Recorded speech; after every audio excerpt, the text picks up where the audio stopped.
Well, hello there, Dippers, and welcome back to round 15 of the Knuckle Sammich podcast. I'm your host, Drake, and as always, I'm joined by the man, the myth, the legend, Mr. Thomas R. Shackelford.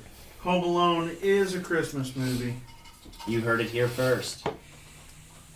Shackelford and I today, we will break down everything that we saw from the Potato State in Boise. And there were some great fights. We'll also break down UFC Fight Night in Hamburg, Germany. But before we get to any of this, Leighton C., producer, you know what to do. Drop the noise. Welcome to the Knuckle Sammich podcast with Thomas R. Shackelford, a sauce on the side production. All right, Dippers, we'll go ahead and start it off. Right off what we seen last week. Hold on, Drake. Sorry to interrupt you, but I have a bone to pick with you, Thomas. Oh, what is it? This morning on Twitter, or last night on Twitter, actually, you attacked me and my co-hosts. Verbally attacked us on Twitter. Hey, isn't that what Twitter's for? You said Twitter's only for you attack. attacked me for saying that boxing is not a sport, which I made a very good argument as to why not consider it a sport. Hold on, no. Let me address that. Okay.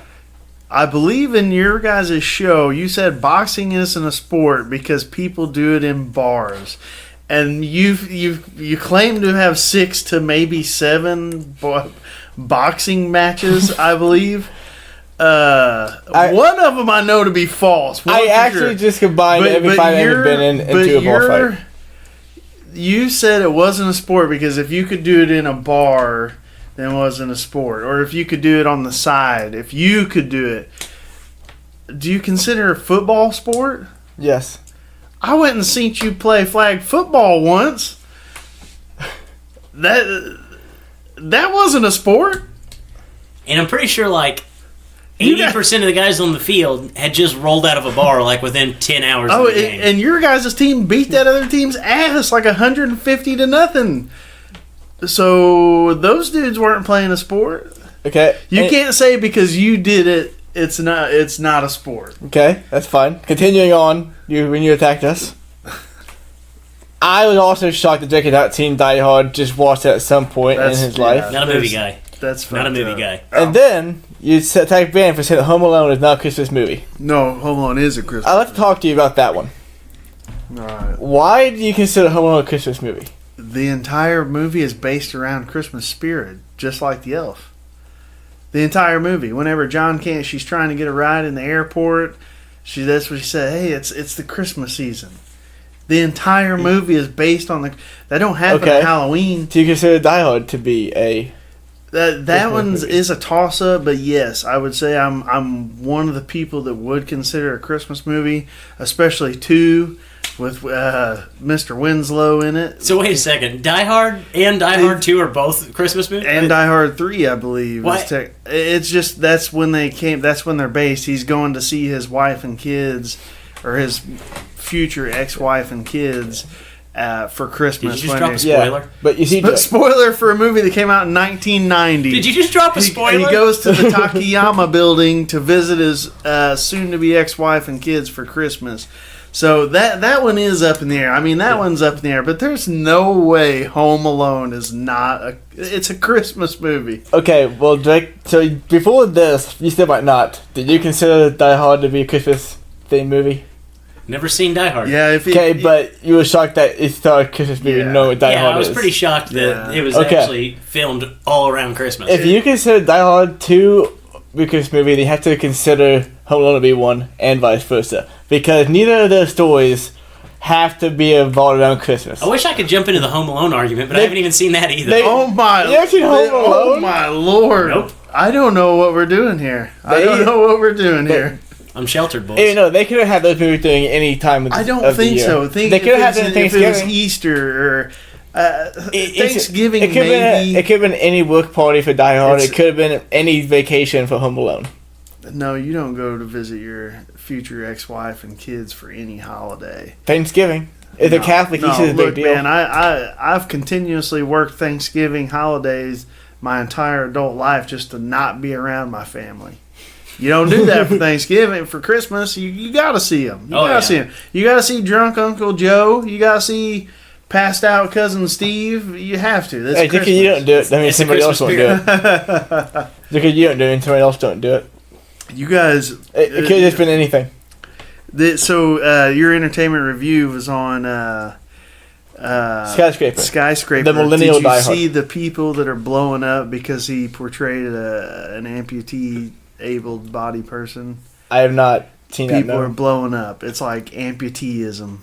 Like they're pissed at The Rock. Wait, I thought it was Dwayne Johnson in this movie. Yeah, I'm sorry. They're pissed at Dwayne Johnson.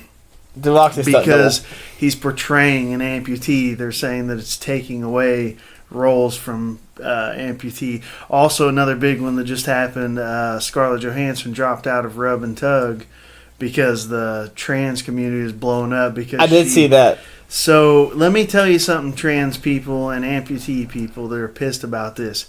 You ain't Dwayne Johnson, and you ain't Scarlett Johansson, so your movie ain't getting made without those faces. Could you imagine Dallas Buyers Club with anybody other than Jared Leto? Would that movie have worked with just some random C-level actor who happened to be a transgender person? No. Okay, there's case but closed. Ben McConaughey just had HIV. He wasn't transgender in that movie. I mean, we could have got somebody from McConaughey. That was Leto's movie right there. Leto. Leto.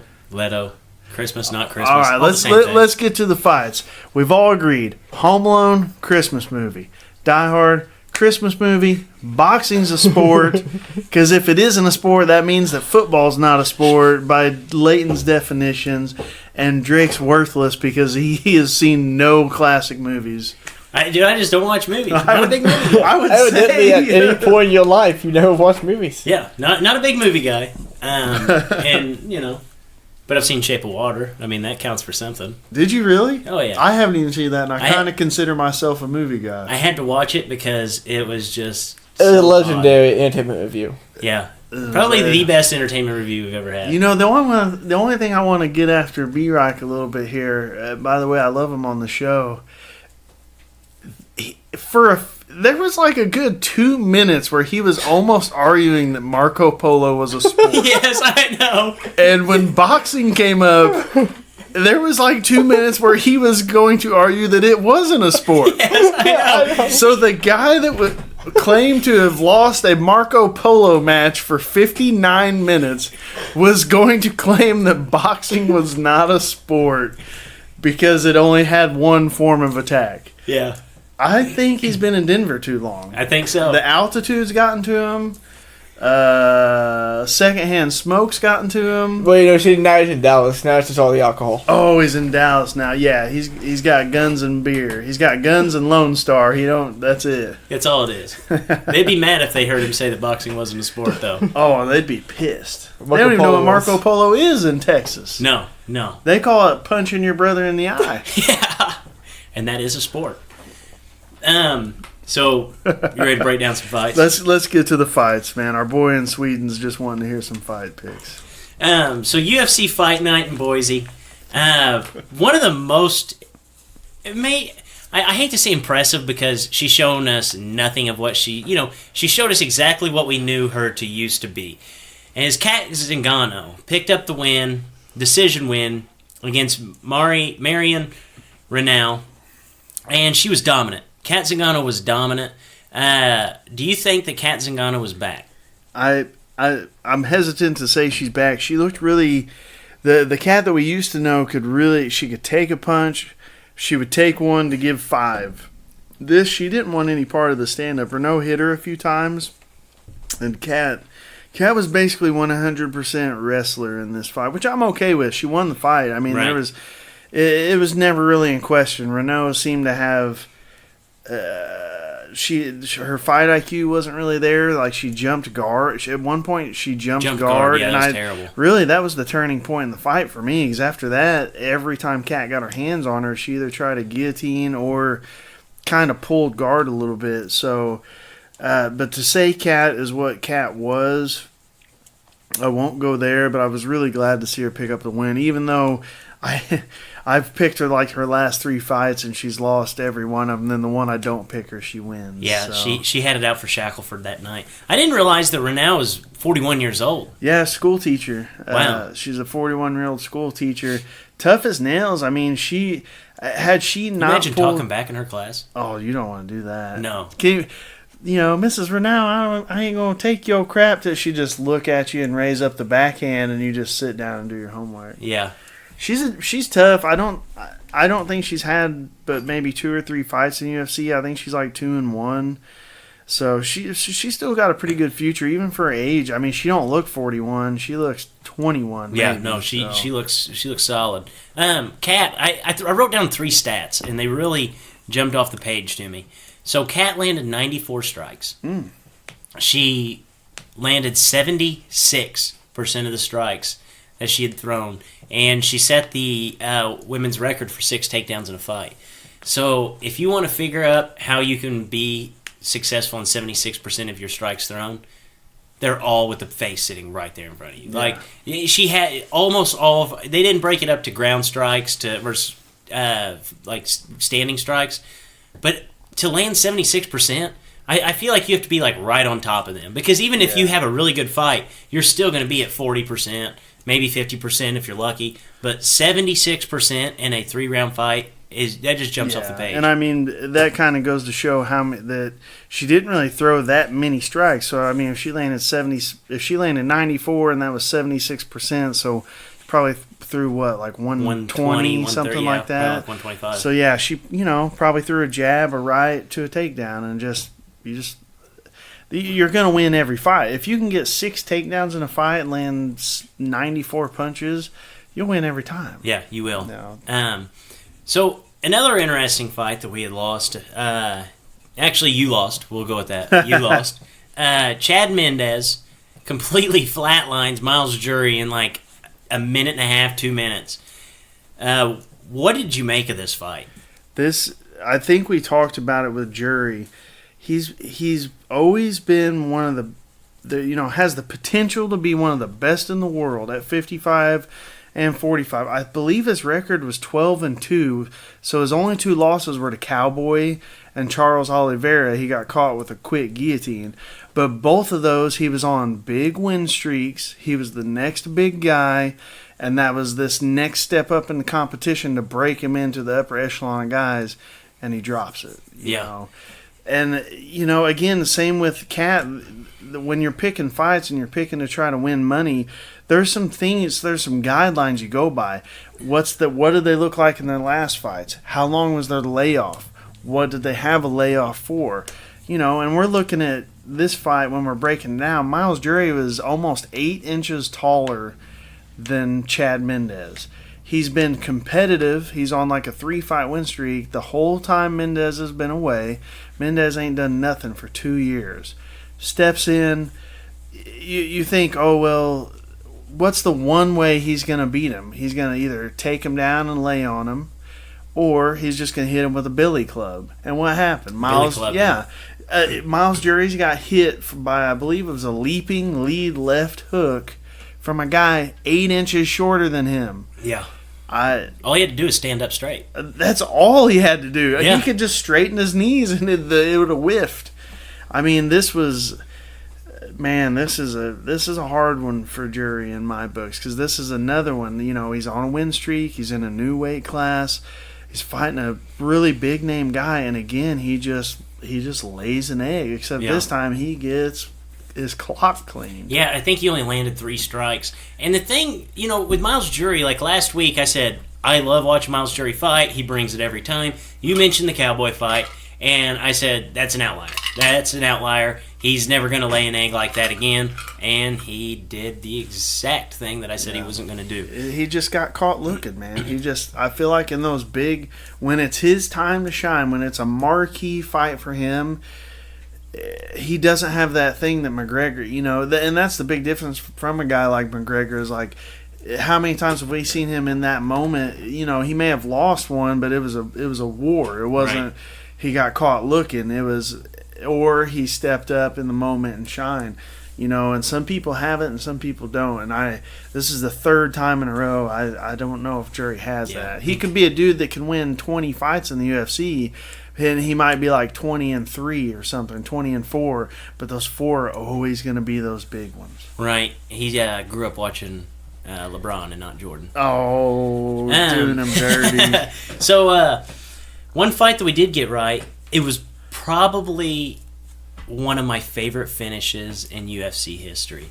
Nico Price hammer-fisted Randy Brown to death from bottom. To death. From bottom.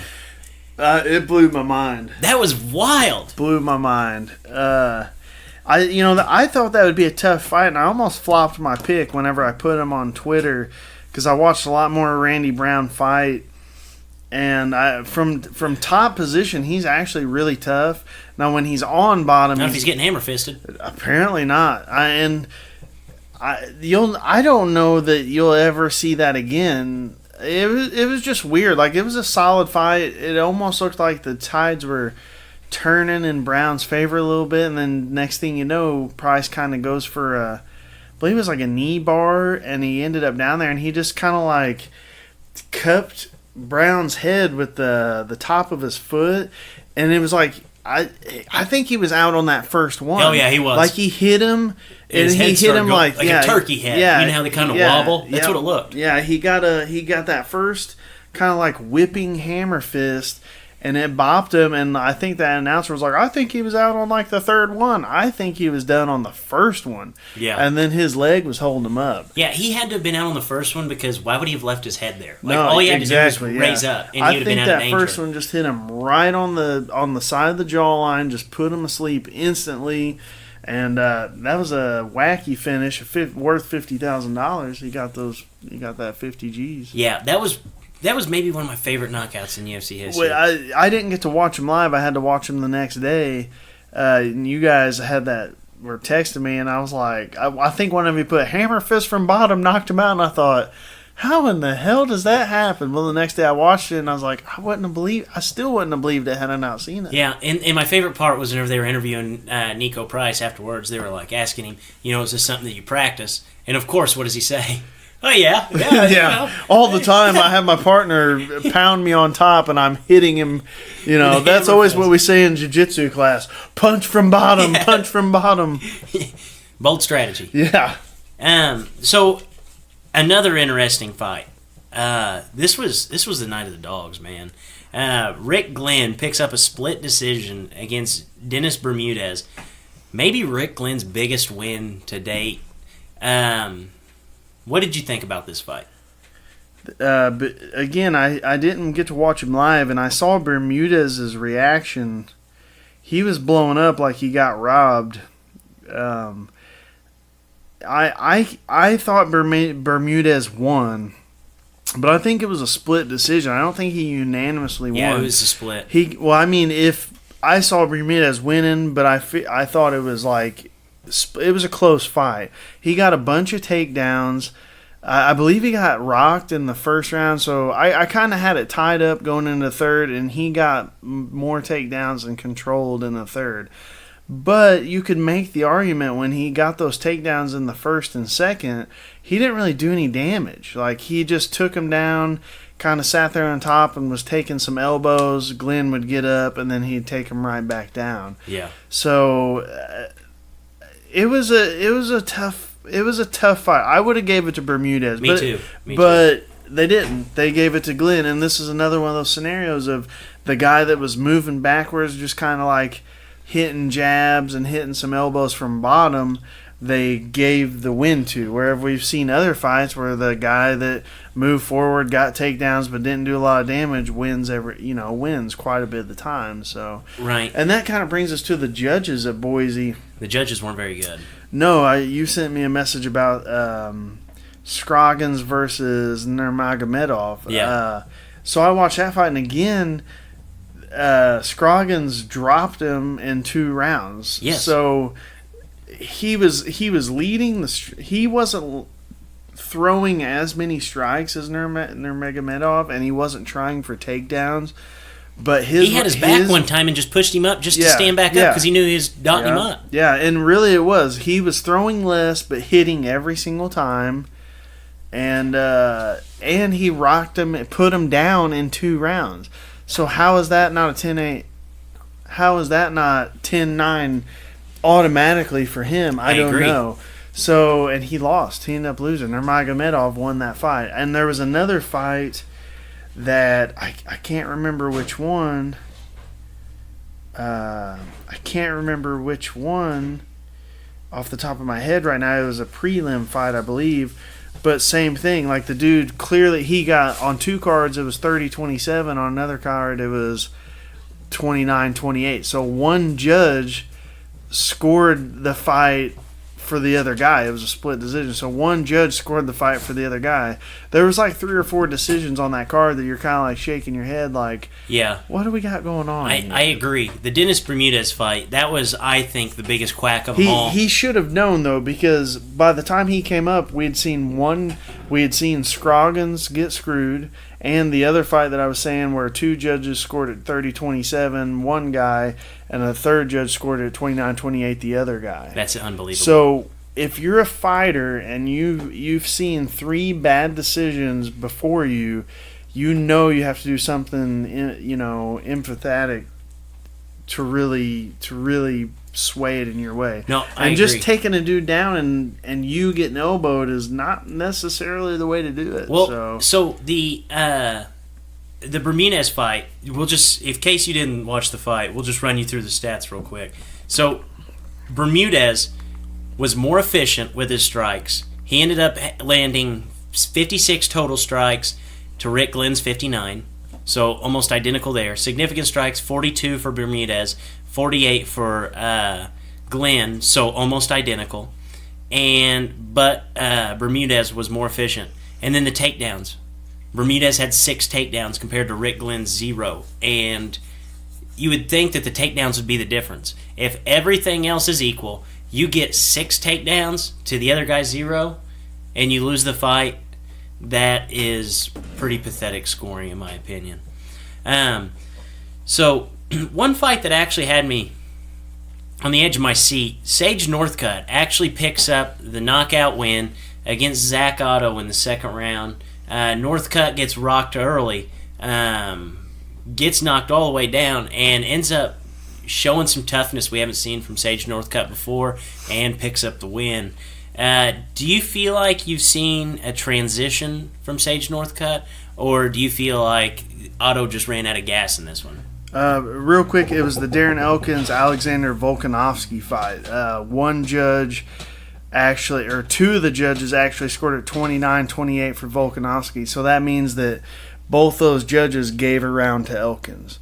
And I don't know if you saw that fight. No, I did. But that was there's terrible. No way on earth Elkins won maybe a a single minute of that fight. No, that was bad. So another breakout performance by Volkanovski. We'll end up talking about him later. But so to Northcutt, you know what? I'm all in on him. I mean, there's no other way to put it. We picked Otto because he was well-rounded. He had a huge right hand, and he'd been in there, he was 50-50 in the UFC, but he'd been in there with some of the best unknown guys.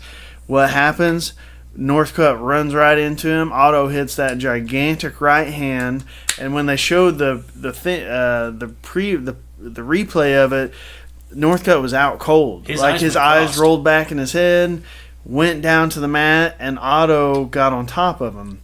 Now, for all of you guys out there, I've done a bit of jiu-jitsu training myself.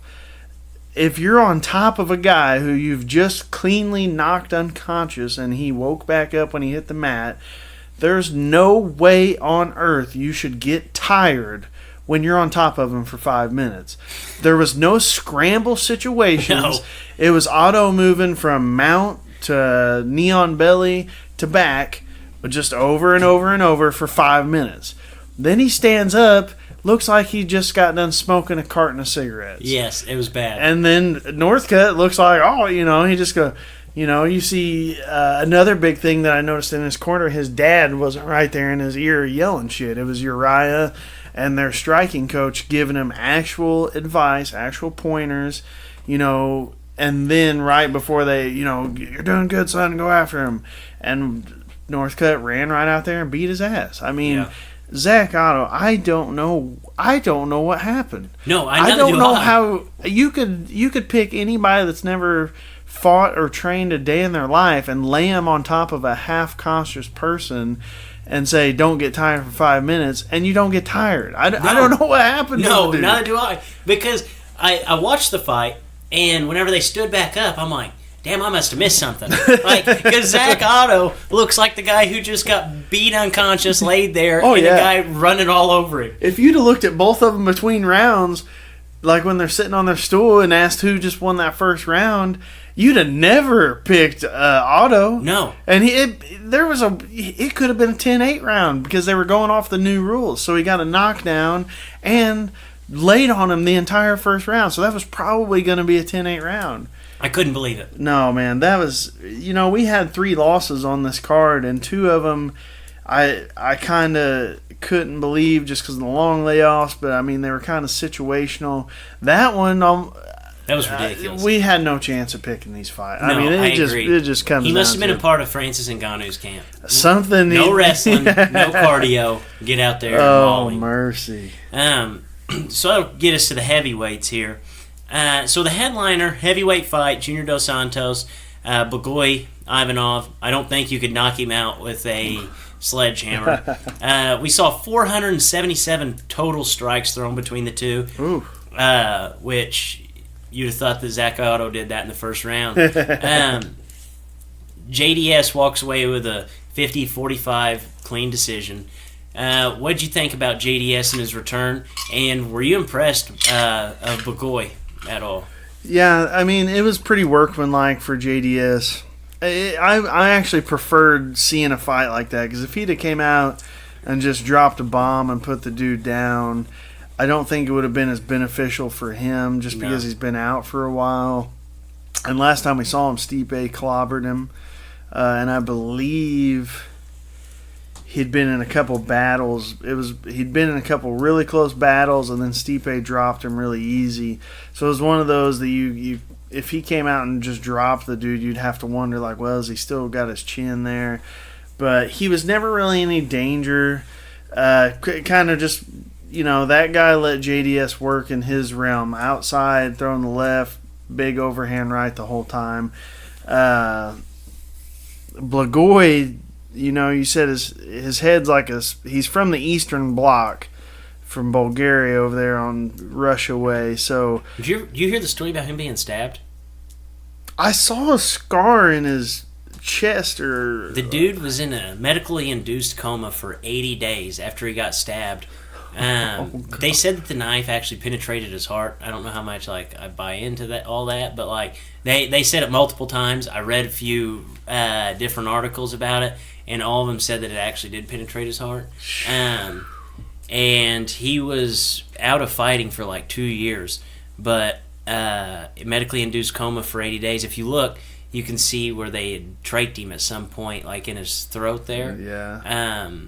But the dude has got to be tough. They don't come tougher than the Eastern Bloc, like Bulgaria, all those places. They don't come tougher than that. They're just different people, just a different breed of people. And you could tell. I mean, he probably couldn't see out of both his eyes. He just took a bunch of shots, but he never stopped coming forward. He's a real good addition to the heavyweight. I'm glad they picked him up from World Series, because he was just clobbering dudes in World Series of fighting. And really, there was times he trains at AKA with Kane and DC and those guys, and Big Pretty, the other dude we talked about a few months back. He's in a really good camp, and there was times whenever Javier Mendez was like, "You've got to go forward this round," and he did. I want to say maybe round 3 was probably his best round, and he'd hit JDS from time to time. He just looked a little his reach wasn't there, and he was letting JDS fight his fight as opposed to make it ugly. So I'm impressed with him, and I was glad to see JDS come out and have a real workmanlike 25 minutes, kind of blow the lungs out, see where he's at. And I really think, I mean, he's still right up there with some of the best guys in the division. And Blagoy's tough as shit, so he's going to be fun to throw in there with dudes like, can you imagine him and Derek Lewis fighting? Oh, that'll be a fun I mean, fight. if Derek Lewis's back is healthy, but I don't think Blagoy's going to be a dude that sits there for 15 minutes and throws 2.5 punches. What about him and Mark Hunt in a 3-round fight? Oh, my. That would almost be inhumane. I know. You got two dudes that you could probably hit with a sledgehammer and won't go down, and pitting them against each other, it's almost inhumane. That's why I said a 3-round fight. Oh, it'd have to be 3 rounds. Yeah, you wouldn't want to put those guys in a 5-rounder. No, they'd be like 15 years in the NFL. So we talked about the fights from last week. We'll go ahead and transition to this week. Give you some winners, give you some betting winners, make you guys a little bit of coin this week. UFC Fight Night in Hamburg, Germany. We're going to start off with one of my favorites. I got to see him fight live in St. Louis. Really impressive, really fun. Member of a rock band. Just like overall cool dude. Nicknamed Valhalla. Like, you can't get cooler than that. Emil Meek fights Bartosz Fabinski. The Butcher. The Butcher. His nickname's the Butcher. Yeah. We'll just go by the Butcher. Yeah, we'll go by the Butcher. Valhalla versus the Butcher. Valhalla opens as a minus 115 favorite to the Butcher's minus 105 dog. So basically just a pick 'em fight here. Where are you going in this fight? I've got to pick the Butcher. And nobody's probably ever heard of the Butcher.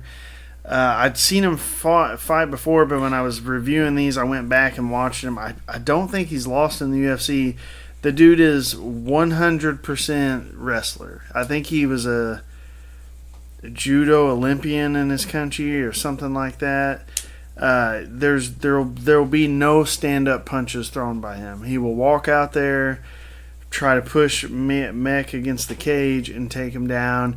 And he's really good about staying on top. And he's not necessarily one of those guys that just lays on top. He is working for damage. He's more of a control guy, but he does look for the damage. Now, I love Mech, and I picked Mech. When we saw him in St. Louis, I picked him to beat Usman. But Usman wrestled. It was a wrestling match. And we found out Mech, although in his first fight in the UFC against Jordan Maine, he did get out-wrestled, but Maine got tired, and Mech's athletic ability really kept him up. You know as well as I do, as far as a grappling sport goes, that athletic ability doesn't last long, especially when you have a really solid control-style guy on you. So I'm going to pick the Butcher by decision. And like you said, it's a pick-em fight. Why in God's name did they sign Mech to fight another guy like Usman? It makes no sense. No sense. I mean, it's like Strikeforce a month ago, they put Paul Daly against John Fitch. Nobody wants to see Paul Daly fight a guy who's just going to take it. We know that you can take him down and lay on him. We want to see him out there throwing heaters, throwing bricks at people's faces. Put Mech against a guy like that, man. Put Mech in there with anybody. Mech could be a big draw for the UFC. Really big. I mean, I think he's Swedish.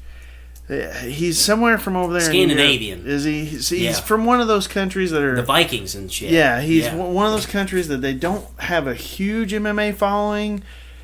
They have a big MMA following, but they only have like 2 guys in their country that do it. Well, we saw in St. Louis, dude, how many guys showed up in the Valhalla shirts? People were going nuts, and we're in... He had a bigger following than Midwestern. Usman. Yeah, and Usman's from like Oklahoma or something. Yeah. So this is I know Mech was trying to get a fight with Masvidal, but Masvidal's not wanting to take any fights outside of the top like 6 guys, and nobody wants to fight him. So also Mech was trying to get a fight with Mike Perry right there. Why put him against Mike Perry you've got a fight of the year? Mike Perry just fought like a week or two ago. Yes. Give Mike Perry 2 months off. Let him fight. Now you're going to get a guy that's probably going to go 0-2 in the division from a country that can back him. And how are you going to book that? How are you going to say, oh, this guy's really tough, but he's 0-2 and he can't stop a takedown for his life? Yeah, even if you just use the Usman thing. Oh, he lost to Usman. Well, he dotted Usman up a few times. Like, he actually landed some good shots. He got taken down over and over. Okay, learn from your mistakes. Put him against somebody like Mike Perry. I mean, this is terrible. This is terrible. This is a guy. Matchup. Now, I'm not saying, you have to baby him, but just be smart. Give him. You don't got to baby him, but give him something. Yeah. I mean, give him something. I don't know. Again, they got different matchmakers. Joe Silva's not there, which I actually did see Joe Silva at one of the last cards poke his head out, so maybe he's back. But whoever matched, I feel like they were just, Mech was just like, give me a fight. I don't care who it is. And I said, oh, here's this guy named The Butcher. I've never heard of him. I'll fight him. Yeah. Well, The Butcher's like a national champion judo guy that's just going to lay on you like a wet blanket for 15 minutes. Is he going to beat you up? No. But is he going to, if he wanted to dry hump you for 5 days straight, you wouldn't get him off of you. Yeah, I agree, man. And Mac has nothing to win from winning this fight. He has nothing to gain. Like, he gets this win, it's like, okay, well, he beat a decent fighter in the UFC. Yeah. It's a bummer. It's not even on the main card. Yeah, I know. I had to go down on the prelims to find it. So we'll go ahead and transition to a heavyweight fight here. You got the number 8 versus number 12. Number 8, Marcin Tybura. He's actually opens as the minus 250 favorite. To number 12, Steven Struve, plus 195. If you like long legs, this is a fight to tune into. Steven Struve, he's about 7 foot tall, and he has the same reach as John Jones. So even at the heavyweight, that's impressive. Where do you see this fight going, and who's your winner? I am going to pick Tybura. I like him a lot. Yeah, he's one of those guys that kind of sneaks up on you. I mean, he's like the white Derek Lewis to me. You know what I mean? Like, he's not a guy you're like, oh, he's super tall. Oh, he's super big. Oh, he's really great at this. He's just a tough guy who likes to keep it standing. He will do some takedowns. I think him and Lewis actually had a pretty good fight, unless I'm thinking of the wrong fight. But Struve is chinny. We've seen him get KO'd several times. Him and Derek Lewis fought, and he was actually beating Derek Lewis. It was like the third round where like heavyweights, like they can't even stand up, and Derek Lewis got up and just touched him on the chin and knocked him out. I remember that fight now. I'm confident Tybura is going to get this. Struve's chinny. He's got the biggest reach in the UFC aside from John Jones, but he doesn't use a jab. He doesn't use a front kick. He kind of just brawls. He doesn't really have any direction where the fight goes either. Like, he's had some submission wins and he's had some knockout wins, but he's not necessarily like, hey, I'm going to keep this on my feet and use a good jab. There's no way anybody should even ever land a punch on him. He's so long. And he's tall. That's the thing. Yes, not only is his reach, what was it, 83, 84? It's something ridiculous. It's so not only is his reach that long, but his head's also probably 2 feet higher than the person you're normally going to fight. So he doesn't take fights in a direction that favor him. He kind of lets the fight go wherever. If he lands a sub, cool. If he lands a strike that's going to win, cool. But he doesn't have that path. He doesn't have a direction of where it's going to go. So I think Tybura kind of makes it ugly, pushes him against the fence. I'm going to say a decision, though. I won't say KOs. I'm not blown away by Tybura's punching power. So I think it's just going to be, little ups, little downs, but I think Tybura gets the decision. Yeah, I agree with you. Tybura, he's one of my favorite heavyweights to actually watch. Doesn't he have, unless he has one of those, a lot of the Russian guys do this. They grow the beard, shave the stash. So they all kind of weird me out. Khabib's got it. Khabib's cousin had it this weekend. Yeah, I don't know what it is. Like, if you're going to do the big beard, get some stash with it. Don't bald the stash. You look like a crazy man. Yeah, I know. They look a little Amish. That's the Amish/psychopath. Yeah, well, maybe that's what they're going not for. saying Amish or psychos. I'm just saying when I see that and you're not Amish, I think you're psycho. Yeah, I agree with that. That's a good take. So middleweight, have a good fight here. One of my favorite nicknames in the UFC, and I don't even see it. Like, if you're gonna be nicknamed Lex Luthor, like, look like Lex Luthor, please. He does look like Lex Luthor. I don't think he does. He's bald now. The picture they had on the UFC website, he still had some hair, but now he's completely bald. Oh, he's bald now? Yeah. Thank God. That was disrespectful to all bald men. Yeah. Us bald men, we only have like 3 guys we look up to. That's The Rock, that's Dwayne Johnson, and we have Lex Luthor. So those 3 guys, that's what we have. Don't take it away from us. And if you're going to be Lex Luthor, sell out, be bald, shave it every day, baby. So Vitor Miranda, a.k.a. Lex Luthor, opens as a plus 130 dog to Abu Azatar. He's a minus 160 favorite. Where do you see this fight going and who wins? I have no clue who Abu Azatar is. You know Abu? You ever watch Aladdin? That's Apu. No, it's Abu. The little monkey? It's not Apu? It's Abu. A-B-U. Oh, damn. Yeah. My life just changed. Yeah, I know. Apu's... Hey, no, that's a movie I've watched. Now, The Simpsons, it's still Apu, right? I'm not walking into anything here. I didn't watch a whole lot of Simpsons. I don't watch that. I hate you guys. Okay, so Abu Azatar, I saw he's 13-1, hasn't lost in a long time. Vitor Miranda, I have seen some fights. He's a southpaw. He's got a really good like body and head kick combination with that southpaw stance, Muay Thai style. He does mix it up a little bit. Will do some takedowns. Not horrible on the ground, but he's lost his last 2 fights. I feel like this is one they're bringing Abu in to kind of give him a little somebody, see what he's got. So Miranda's I don't want to say a middle of the road guy, kind of lower echelon UFC guy. I think they're probably bringing Abu in to kind of slaughter him and see what they're working with here. I hate to tell you to pick anybody on this, but I would go Abu just by his record in comparison to who they gave him. Yeah, this screams like the Welcome to the UFC fight. Yeah. It absolutely does. And it's the third fight. Yeah, it's the main card opener, I believe. Yeah, it's right up there. I mean, there's I think it's the third to last fight on the night.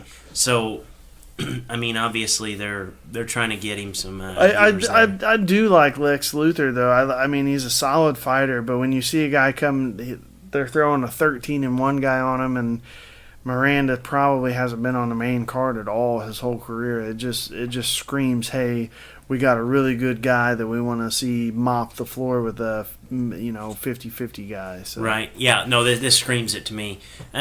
So this is a fight. I think this is my favorite fight on the list. I don't know about you. Light heavyweight matchup. Number 3, Glover Teixeira, opens as a minus 135 favorite to Corey Anderson, number 9 ranked light heavyweight fighter, plus 185 dog. These are 2 guys that I have loved to watch over the past few years. Glover Teixeira, kind of like a staple of the light heavyweight division. And Corey Anderson, I've said it once, I'll say it again, Dr. Jekyll, Mr. Hyde type fighter. You don't know what you're going to get. So basically, when you're going to pick this fight, what Corey Anderson do you see showing up? That's a tough call because he just beat the brakes off of Yosemite Sam. He just beat the brakes off Yosemite Sam, whose name I can't think of right now, but it'll come up soon. But then he went on a Patrick Cummins. Yeah, he beat the brakes off Cummins. Before that, Beastin 25-8. That's his nickname. I forgot about that. Before that, he was beating OSP and got KO'd late. And then he's had a little bit of a layoff since that coming, which wasn't too far, but he had a death in the family and was taking some time off. And he's taken this fight on like 2 weeks' notice, 3 weeks' notice. You look at Glover. So Glover, kind of got that Mike Tyson style. Not throwing a ton of jabs. He's throwing overhand rights and left and right hooks. Got a good jiu-jitsu game, but a terrible sprawl. He can wrestle, but he can't sprawl. And he's going against an Anderson who's got a solid striking game, solid boxing, good power, but he's been KO'd before. So it's almost like these two play into each other really well. I don't know why. I'm gonna pick Anderson. I'm gonna think Anderson can get the takedown on Glover and just kind of work him over, because we saw Glover fight Phil Davis, and Phil Davis just took him down over and over, and Glover never got away. I mean, that was one of the biggest bummers in Glover's and Davis career. just like basically seatbelt gripped him at the waist, and Glover didn't get away for 15 minutes. So, man, this is a tough one. I mean, and this is kind of a big fight at 205 right now too. The way the title picture is, either one of these dudes kind of rocket right the at there. title picture would be DC, and then you have Gustafson, and then who would it be, and then Glover. Well, our next fight, Shogun, if Shogun wins, he'll have a 4-fight win streak. That's the biggest streak in the division. That's crazy. Yeah, 205's wacky. Yeah. I'm going to pick Anderson. I think Anderson's I think he's going to be able to box enough to not get hit with the Glover bombs and wrestle enough to keep Glover gun shy about those bombs. Yeah. So I'm going to go Anderson on this one, but don't sleep on Glover. This is a tough fight to pick. I agree. I think this is going to be probably the most fun fight to watch of the night. It's going to be a little bit of a chess match. Corey Anderson's wrestling versus it'll be the Glover's most bombs. fun, I think, because of anticipation to see Yes. what's going to happen. Yes, and this plays a lot into the title picture. And for a guy like Glover, I think this is going to be his 15th fight in the UFC. Never won the title. I think he's only had one title shot, period, against John Jones. Mm-hmm. His best years, he was stuck in Brazil. Yeah. I heard about when Chuck was still mauling people. You heard about this dude named Glover Teixeira, this was who forever trained ago, too. with Chuck. Yeah. And basically, he came over to train with Chuck, just to train with like the best in the world at the time. And then he got stuck in Brazil for like 6 years. How? Visa issues. Couldn't get a visa, couldn't get a green card, whatever bureaucratic bullshit the American system has kept him in. During his prime, he was stuck in Brazil. Wow. So when he finally came over, he was still one of the best in the world and mauling guys. But when he got that shot with Jones, I mean, Jones thumbed him in the eyes a couple times, and Glover tweaked his shoulder. But it wasn't the Glover that we all hope to see whenever you're hearing John Hackelman talk about him as like, hey, you think Chuck hits hard? We got this guy named Glover in camp that hits harder than Chuck. That's crazy. He's been a staple of the division, and he's one of those very few guys that you say, I want to see him get a title. I want to see him just get one. Bisping was the last guy like that, and Glover's right there. So you hinted at it. Headliner of this fight, number 8, light heavyweight fighter, Mauricio Shogun Rua, opens as a plus 175 dog to Anthony Smith. Minus 265 favorite. Shogun coming in off that 3-fight win streak that you talked about.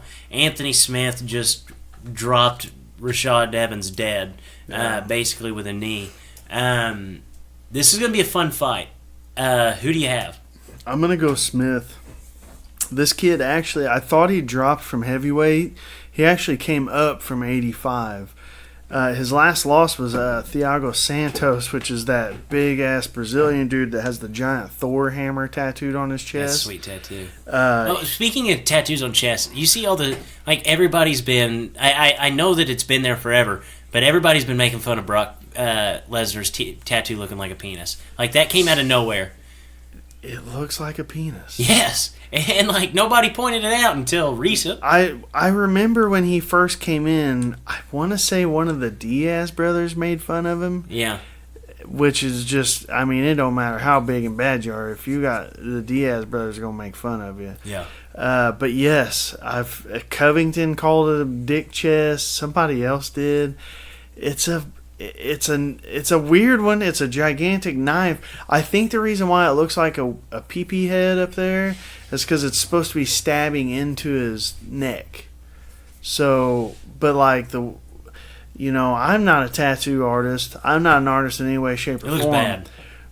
But I would think when you're tattooing a giant knife on a 400-pound gorilla's chest that you don't do it in the shape of a wiener. Yeah, of a phallus. I think that'd be bad.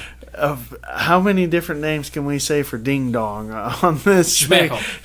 It's too big to be a schmeckle, but yeah. The Thor's hammer is a much better gigantic chest tat than the PP thing that Brock's got. No, I agree with that. But I'll tell you this, ain't nobody saying that to Brock's face. No. Have you seen anybody come up Twitter and fingers, baby. poke him up right in the chest and say, you got a pecker on your chest? DC will whenever he's laying on the canvas. Well, we're going to have to break that fight down when it comes out, but it ain't going to be as easy as I think people think it's going to be. No, I agree. Getting away from phalluses.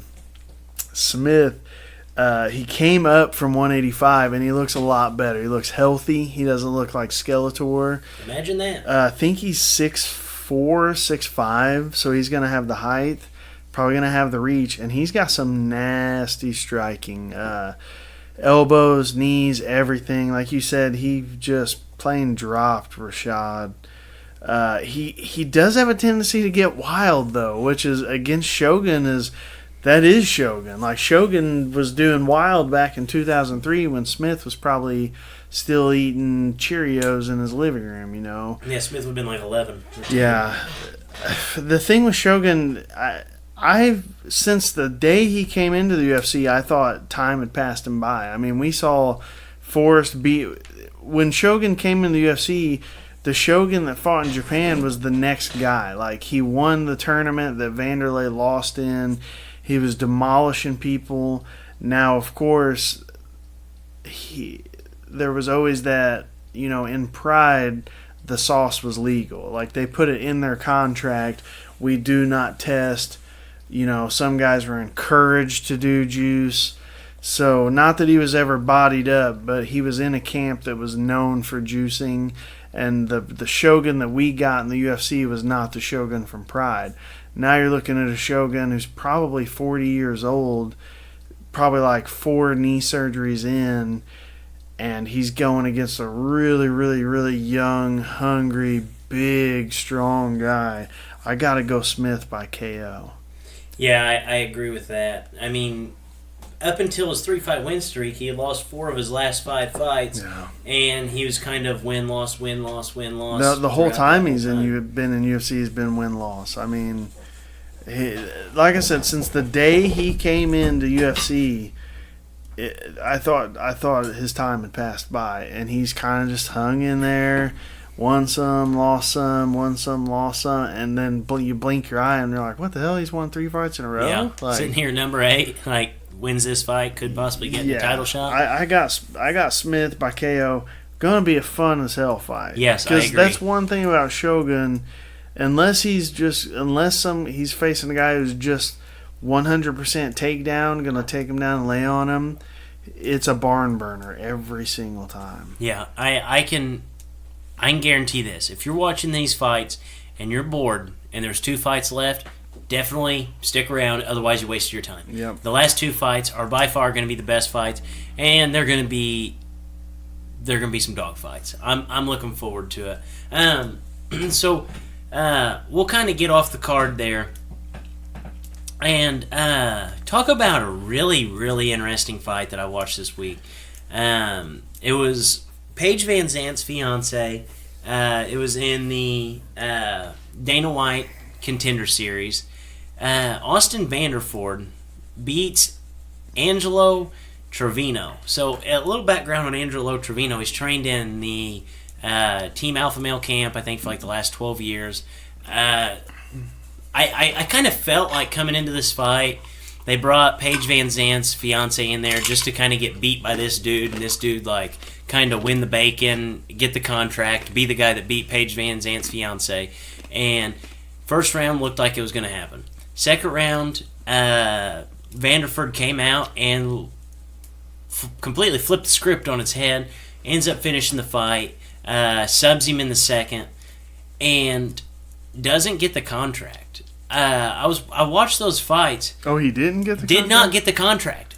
did not get the contract. I don't know. So, out of this Contender Series, I kind of have a bone to pick with him. You know? How in the world does he not get a contract after that fight? I mean, he showed absolutely everything he could. He looked good on his feet, looked good on the ground, ends the fight in a sub, and he shows one thing that you absolutely have to be fun to watch in the UFC: toughness. And, you know, he has the chin. He had everything going for him. How does he land short of that? So the way this Contender Series is gone, There was 2 contracts given away that night too. 2. I thought they gave away 3 the other night. Was it 3? Yeah, they gave out 3. So he was one of the only ones that didn't get one. Yeah. So originally when this started, it was 2 contracts were given for 5 fights. And I saw maybe Sherdog, one of those websites, Sherdog or Bloody Elbow, one of them, they actually broke down the way it goes, and I forget the percentage. It depends on.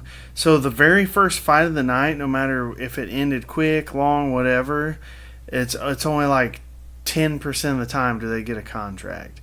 But if you're the last fight of the night, it like went up crazy high. I don't really know. It's solely between Sean Shelby, Dana White, and the other matchmaker, whom I can't think of his name right now. It's solely up to them who gets the contract.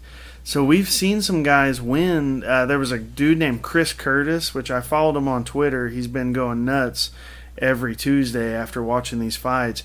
He was a southpaw, I want to say. He just completely outclassed the guy he was fighting for 2 rounds. Like, for 2 rounds, that guy didn't touch him. He stayed away, didn't get hit, but he was blasting the dude. And then the 3rd round, he knocked the dude out with like a side hook kick, like a kind of a crazy kick, and he didn't get a contract. I don't know. It's just kind of the. But then you look at Greg Hardy. Greg Hardy, 0-0, throws a rock, it lands, he wins, immediately got the contract. Which, I don't know if you heard this, but he's going to be back on the Contender Series next time. Yeah, I saw that. So they signed him. He hurt his knee in the freaking CFL, and now they're putting him on the Contender Series again. I almost feel like When did he hurt his knee recently in the CFL? Yeah, they thought he tore his ACL. Wow. I think he did tear his ACL. So they ended up just... So did they rip his contract or what? No, they're just having him fight on the Contender Series again. Which to me screws 8 other guys who are going to have to fight again knowing, hey, no matter what Greg Hardy does, he's going to get a contract. That's crazy. It's solely up. This is one of those things. They should do it by fan vote or something. I don't. There's got to be a better way than just Dana being like, "Oh, that's my boy." I know because I've watched that fight you're talking about, and I mean, first round was back and forth, and then he got clipped. He stays in it. He got clipped hard. Stays in it. Comes back out in the second round. Clips that dude. And finishes it off. Like, what else do you need? You need a guy, I don't. Why are you giving these guys chances if they have a great fight like that and you don't give them the contract? I agree. And I was reading, somebody else was breaking it down because I thought, like, am I crazy as hell? Like, am I the only one that thought that this guy had the most impressive performance of the night? Mm-hmm. I was reading another guy's grading system, and he gives guys A, B, C, A+ for Vanderford. Yeah. He said, yes, you're reading this correctly. This is the first guy since the Contender Series that has come out that I've given an A+ to. Yeah, I don't know what else you're looking for. He's a good wrestler. He had good striking. See, I didn't think they gave out 3. I thought at the end they had only given 1 to the female fighter, that Barber, and then there was another one that they gave out. I thought I read that they gave 3. Now there was one fight. Well, they might have given him a participation trophy at the end. I didn't watch all the way through. Not the last one, but the one before they gave out 4. What?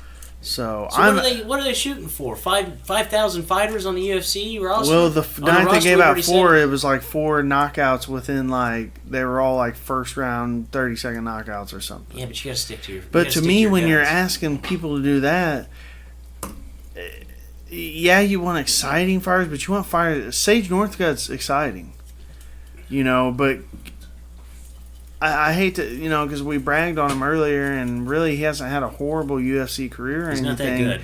But, yes, in comparison, so these guys are just fought. They're 70-pounders. I would pick either one of those to beat Northcutt. Oh, I guarantee it. You know, I guarantee so it. they're not.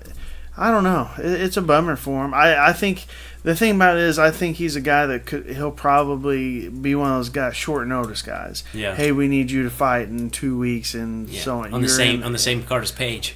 Yeah. But no, you might be right. They might have given out 3, but whenever I turned it off was whenever they announced that they'd given out the 2 contracts, and it was Barber and one of the other guys, and that guy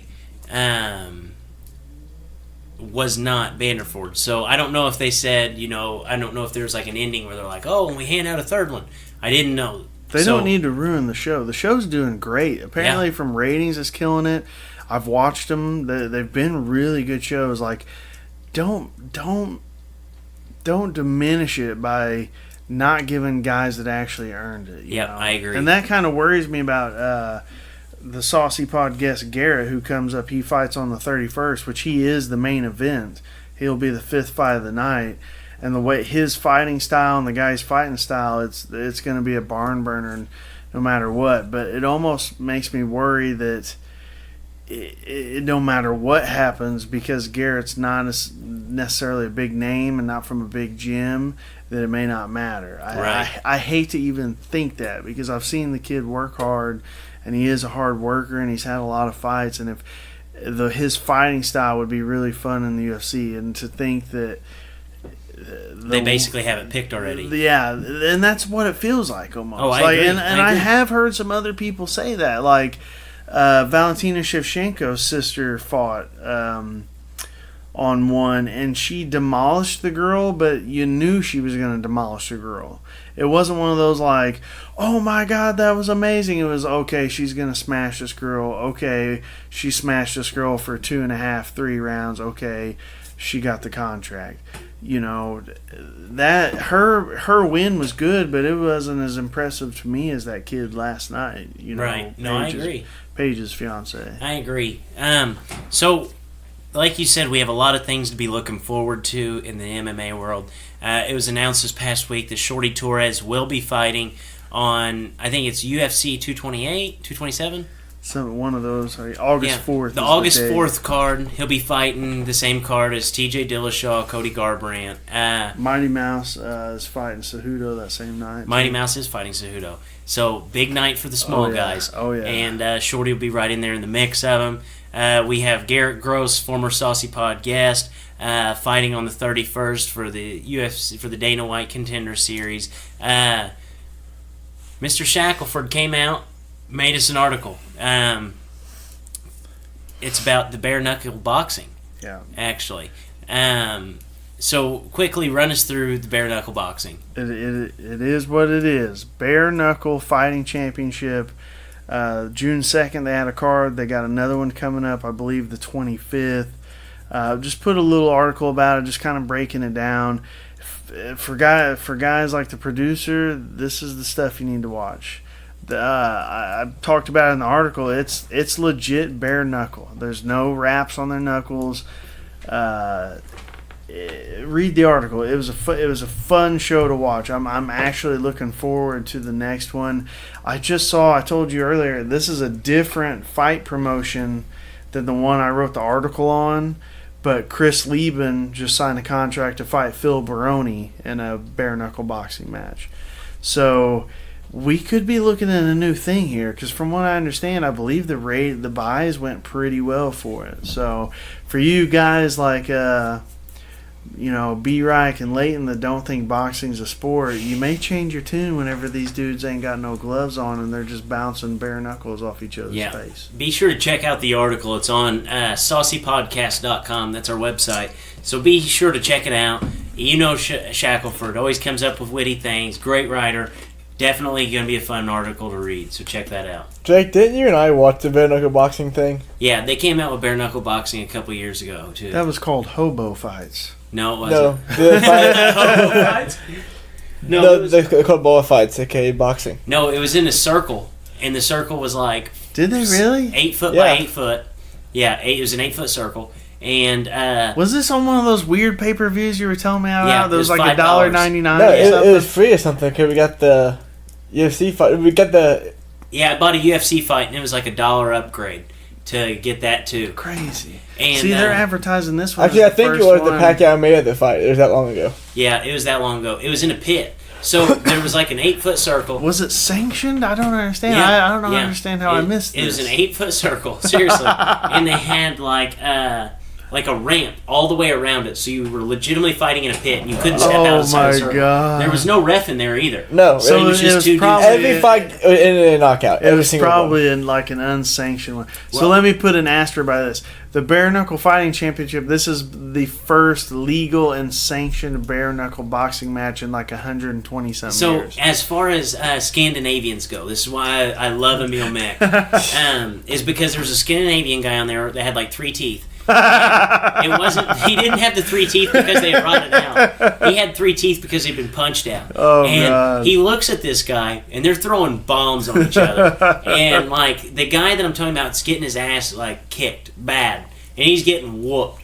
And he spits his mouthpiece out, throws his hands as wide as he can, opens up his mouth, and starts screaming at the guy. The guy's punching him in the face, and he's just screaming at him the whole entire He's time. just taking And the it. guy's just, I mean, dude, he seriously is working his face like a freaking heavyweight. And he takes like 10 punches, and then like shakes it off, and then just starts wailing on the guy. It's no wonder the producer can't watch a regular MMA fight because I ruined he it. That was ruined the it. best thing I've ever watched. I ruined him that night.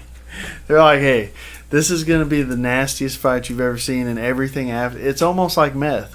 You checked it out the once as you were Superman. Every time after that, you just end up toothless. Yeah, he just ended up toothless. That's true. So anything else before we wrap this thing up? Hey, I showed you the video before the show.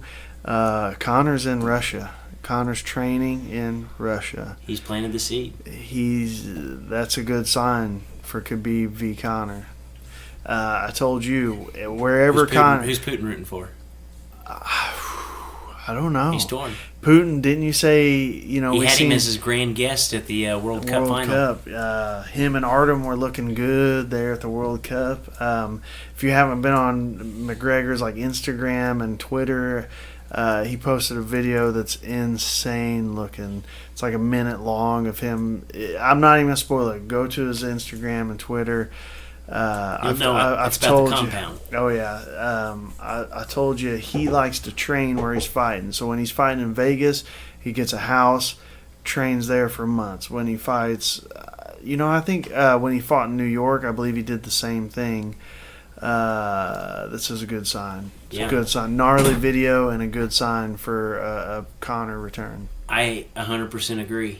And, whenever I saw that Connor was in Russia, I didn't even think about it. Whenever you saw it, you knew exactly what it was leading into. And that's why you're here. That's why you're here. And on that note, for Drake, for Mr. Shackelford, as always, Dippers, stay saucy.